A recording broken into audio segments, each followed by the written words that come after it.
Johnny Dollar.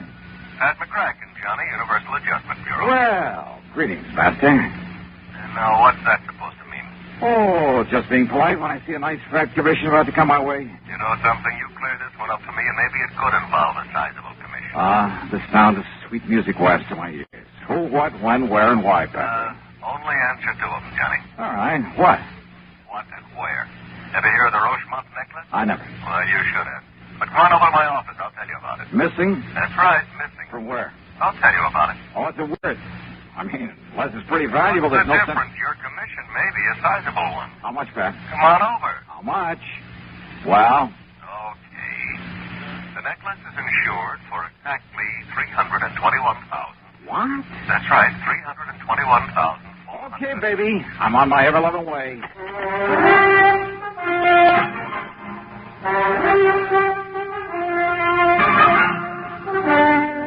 CBS Radio brings you Bob Bailey in the exciting adventures of the man with the action-packed expense account, America's fabulous freelance insurance investigator. Yours truly, Johnny Dollar.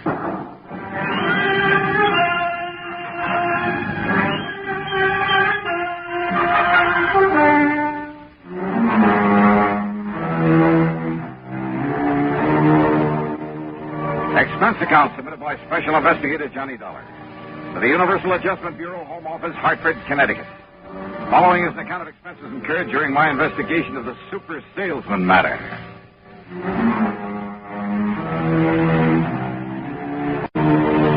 As always, the promise of a big commission did sound like sweet music to me. So, expense account item 1 is $1.25 for cab to the office of Universal Adjustment in the Spear Building down on the square where Pat was waiting for me. Oh, come in. Sit down and listen, Johnny. Sure, Pat. Right ahead. Well, the Rochemont necklace. Part some old crown jewels or something came over from Paris a few years ago. Huh? The whole collection was worth $2 million. Now, various parts of it were sold to various people in various parts of the country, but the ruby and diamond necklace went to Mrs. Liza Rochemont. Now, she's a wealthy widow living out on the edge of town. Except when she was away in Florida, California, Europe, wherever, when she'd put it in a vault at the bank. She kept it in a wall safe at her home, a safe to which she alone has the combination, and nobody's ever broken into it. You're sure of that? I'm sure. There's an automatic device that would show it. Well, did she ever wear that priceless hunk of jewelry? Oh, quite often. Which is why she often had it cleaned and the stones checked in the settings. Go on. So a couple of days ago, she handed it over to that jeweler in the new building just across the square there. You see the shop? Parker? Mm-hmm. Clayton Parker. Seems to me she'd pick one of the big ones, one of the old-time firms, or send it down to New York to Tiffany's or Cartier or someone like that. After all, Well, that's exactly what her insurance man, Tim Pringle, you know him, Surety Mutual. Oh, sure. Yeah, well, Tim told her this morning when he found out what's happened. What's happened? Clayton Parker called her up in the middle of the night and then barged in on her looking like he'd seen a ghost or two. He laid the necklace in her lap and promptly fainted away. Parker. And when he came to, with the help of a little brandy, he shakily told her that her necklace, instead of the genuine article worth over 300 G's, was paste, was a fake. You are kidding. No. She took it over to Wilson Brothers, regular jewelers. They told her Parker was right, so she fainted. Well, now, look. Well, when she came to, she notified Tim Pringle. He notified me. I called you. That is, after I took time out for a little thinking about it. Yeah? A Universal Adjustment Bureau serves a lot of companies I know. all over the country. I know. We get reports on every client company's problem. So? Well, something rang a bell. I went through the file. Johnny, this very same kind of thing happened back in 56 out in Chicago, down in Philadelphia, that was in 59. And in each case, the jeweler who discovered the switch answered the description of Mr. Clayton W. Parker. Has anybody been through Parker's shop? Well, now, Johnny, we've got a little problem there. Problem? Like what? Well, if Tim Pringle openly sticks the police or even a private investigator on Parker. Yeah, I see what you mean. Now, if Tim were to pull a boo-boo, make a wrong charge against his own new client. So, what am I supposed to do? Bust into Parker's shop some dark night, blow his safe, maybe? Well, Johnny, he does not have a burglar alarm in that little shop of his, nor on the safe inside. So what? And it is easily accessible from a dark alley out in the back. Oh, no. Wait a minute. Well? Are you Are you asking me? Are you Of suggesting course not, Johnny. I'm not asking a thing. What kind of a company do you think this is? Well, don't be ridiculous. However, if somebody were to find the genuine necklace in Parker's safe, someone that is unknown to us. What did you say your name is? I didn't. And yours? What's it to you? Okay.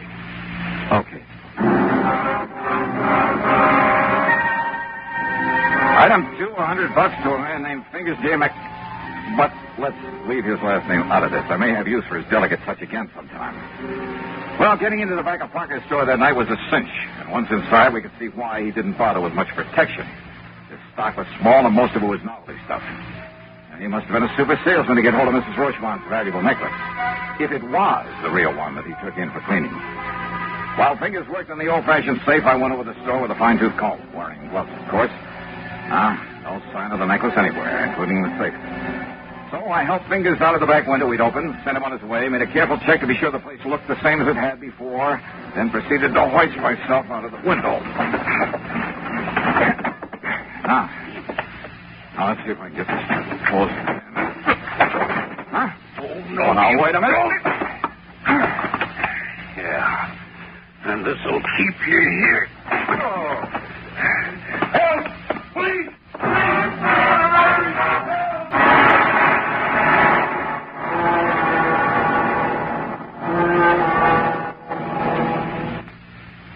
Act 2 of yours truly, Johnny Dollar.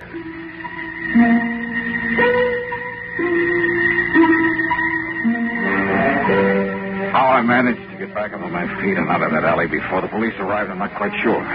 But I somehow did. I ran a couple of blocks through some other alleys, and then, playing drunk, which wasn't hard after that club in the head, I grabbed a taxi. At item 3, $1.50. I went to my apartment, had a couple of stiff drinks, a couple of aspirins, and soaked my aching head with a wet towel. And after a good night's rest, I was all set to call Pat McCracken and tell him to go jump into the nearest lake. Until I remembered that officially he'd had nothing to do with all this.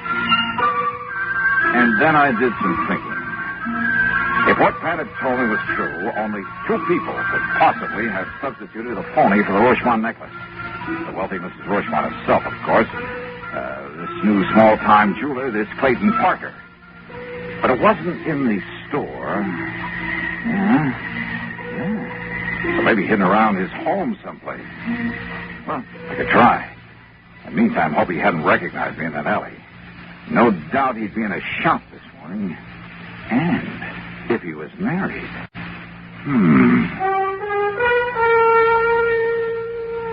Expense account item 4, $5 for a handful of business cards at the shop for small printer. Item 5, $79.95 for a vacuum cleaner, one of the tank-type jobs with all the accessories. And I managed to grab a stack of literature on it. Item 6, $2.25 at a pawn shop for a beat-up fiber suitcase.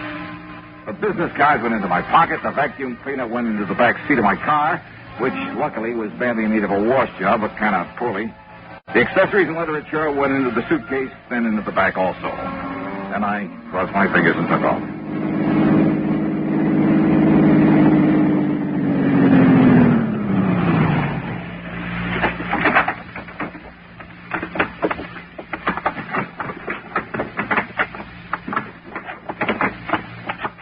Alrighty, here we are now.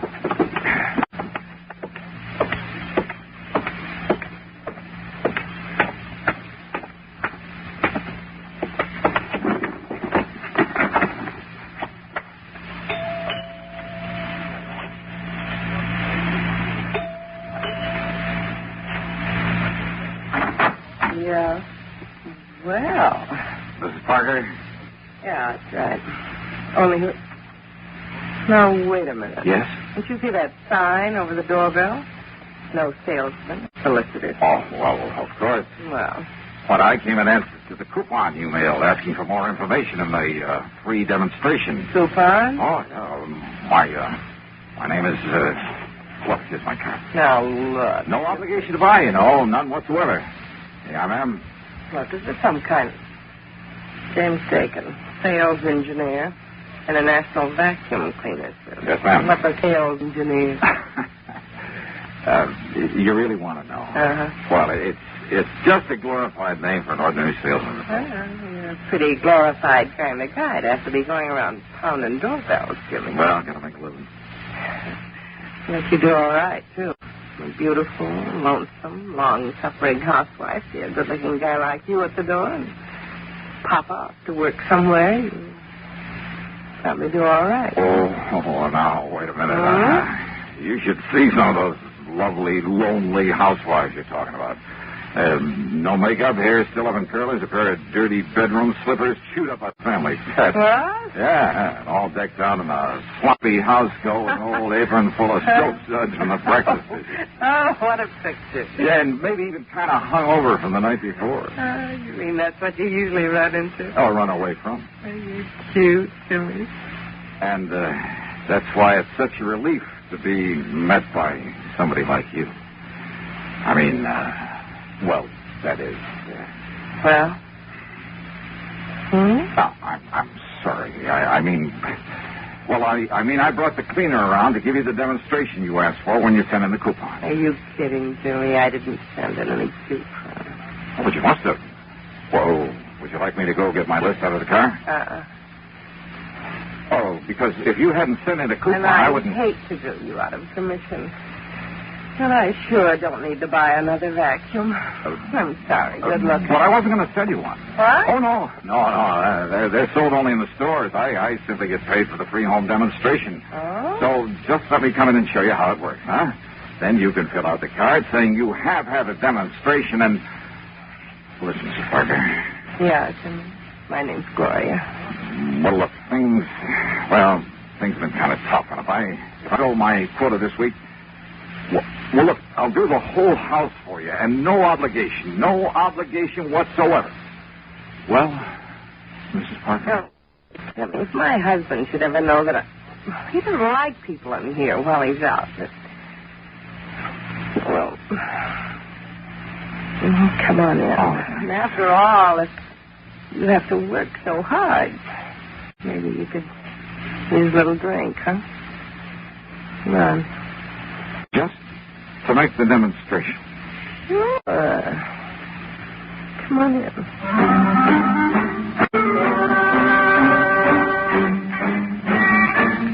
Oh, now just a minute. I'm a man of high principles. I had a job. Which is to say that as soon as I got inside, I unpacked the equipment, hooked it up, and went to work vacuum cleaning the whole house. And I'll tell you this. I should have studied the directions a little more carefully before trying this crazy stunt. Or maybe made a few practice swings through my own apartment. Now, modern appliances notwithstanding, and now I have a great deal of sympathy for the American housewife. I mean, that living room was huge, and so was the dining room. But I didn't want to be obvious by heading into the study first. The study where her husband's desk would be, and where, if I were lucky, she wouldn't leave me alone for a second. Oh, come on, Jimmy. Isn't that enough? No, gotta finish the job. I promised I'd clean the whole place, and I'll do it. Why don't you just sit down, relax, and read a book or something? What about that little drink I promised? We could have it right here in the den. Hey, look, I know. While you're breaking out the bottles, some ice and soda. Ice and soda? Yes, this will be fine. Suits me, too. See? We have the same taste. Yeah, well, while you're getting it, I'll finish up the study here, then we can sit down and relax a minute before I start. Relax, What? What did you say? Nothing. So I'll go get the drink. Yeah.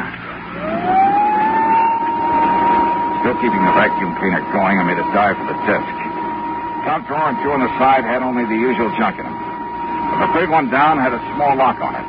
By stepping on the handle, I was able to spring it. And there inside, in a small black metal box. Yeah, the Rochemont necklace. And even my untrained eyes told me this was no fake. But I couldn't very well leave it there. And what if Gloria Parker knew about them? What if she suspected that my lousy cleaning job was just an excuse? That phone right there on the desk nearly scared me out of a year's growth. If it was the only phone in the house. No, it couldn't even ring. Yeah, she must have picked up an extension. And that gave me time to close the drawer again and finish up my cleaning job before she came back into the study. When she did, instead of a couple of drinks in her hand, she carried one of those interesting little devices made out of blued steel. Okay, baby, that's enough. Huh? That's right. Now, why don't you just put up your hands over your head? Johnny. Johnny? That's right. Johnny Dollar.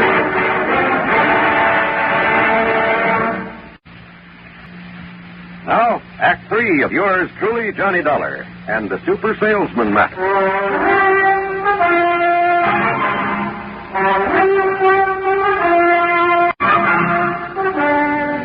Smart, huh? Making like a vacuum cleaner salesman to get in here. Now, why don't you put that thing down? Oh, no. But you should have been smarter and listened in when the phone rang, Johnny. That was Clayton, my husband. Thought you might come here. You call me Johnny, Mrs. Parker. That's right. Johnny Dollar, the famous dick. You stupid. You think Clay didn't recognize you when he found out you'd broken into his store last night? Oh? Then why didn't the police pick me up this morning? You think he's dumb? The police find out you were checking on him. They might think he had something to do with that phony necklace that... Well, that what, Mrs. Parker? You know, that rich Mrs. Rochemont tried to pass on to him for cleaning. She didn't know it was a phony. Is that his story? Anybody going to prove otherwise? Maybe. Oh, no, maybe, Johnny. But if you've got some crazy ideas, well, I don't think anybody's going to hear them. Because when Clay gets here... Ideas? What? What if I had some proof? Don't give me any of that kind, huh? No, wait. Maybe while I was out there... Don't move. Oh, it's still locked. You've got no proof of it. All right, now listen. Put down that gun for a minute. Let me tell you. No, you don't. And if you don't think I won't use it, you'd better look up my record. Gloria. Shut up! Well, you realize what you're letting yourself in for, don't you? You realize what you've already got yourself in for, Johnny boy? Now sit down. Go on, sit down there. Sure. And while you're waiting, Johnny, maybe you'd better pray.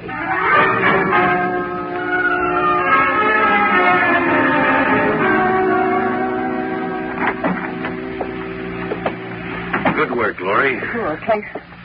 The cubs are leading in the sheep to the slaughter. And why'd you let him in here in the first place? Even if you didn't know who he was. Are you kidding? What do you mean, Dollar? Well, if you could have seen the open arm welcome I got on the strength of batting my nice brown eyes at her a couple of times. Sure. You don't keep very close tabs on her when you're out of the house, do you, Parker? Don't listen to him, Clay. He's lying. He's trying to trick you, make you drop your guard. That's right. And it won't work, Dollar. Okay, I tried. So, now you can call in the police to pick me up. Police? Don't make me laugh. Why do you think I didn't call them in last night? Because they don't know you're on this case. You sure of that? You trying to tell me they'd go for breaking and entering my shop? They or that insurance company of yours? In the hopes that maybe you'd find that pretty little necklace? A necklace? It's all right, Clay. The drawer's still locked. Yeah, I see. So you admit that you substituted that phony. Well? Keep that gun on him, Glory, while I make sure it's still okay. Don't worry. He doesn't have a chance to look for it. Even if he'd known where to look. Up until you called, I kept him busy. I kept the great Johnny Dollar busy pushing a vector. No, it isn't here. All right, Dollar. Where is it? Give me the gun, Glory. Sure. Now frisk him. Yeah, sure. Well, has he got it? Would you like me to strip for you? Shut up. Perfectly willing. Shut up! Not on him. Is anybody else in this house? No, Clay. And I only left him alone in this room Hear for... that? And shoot him down if he makes one move. Don't worry. He turned the room upside down, looked in and around and under everything, even outside the windows. He made me strip to my shorts and went through every inch of my clothes. Nothing. It isn't here. Glory, are you sure? Yeah, I'm sure. Well, then, if you don't mind, I'll get dressed and leave you two to figure out what might have happened. Dollar, you don't leave this room alive. That's right, Clay. Kill him. Yeah. Now, Dollar. Parker. Yeah. Now. Clay! Yeah. Well, they don't get... It was a nice shot, Johnny, you okay? Oh, sure, Pat. Oh, and thank you, Lieutenant. Only Pat. Yes, Johnny? Why? Well, when you didn't report to me that you'd found that thing in in wherever you were last night. Please go on. Yes. Well, when I saw Parker from my office window, there, saw him tear out of a shop a few minutes ago and burn rubber heading out in this direction. Well, obvious. So thanks. Yes, thanks, Pat. And would you like to see the necklace? Somewhere inside this vacuum cleaner I didn't sell. Parker is dead. His wife yammered all over the place in the hope of getting off easy.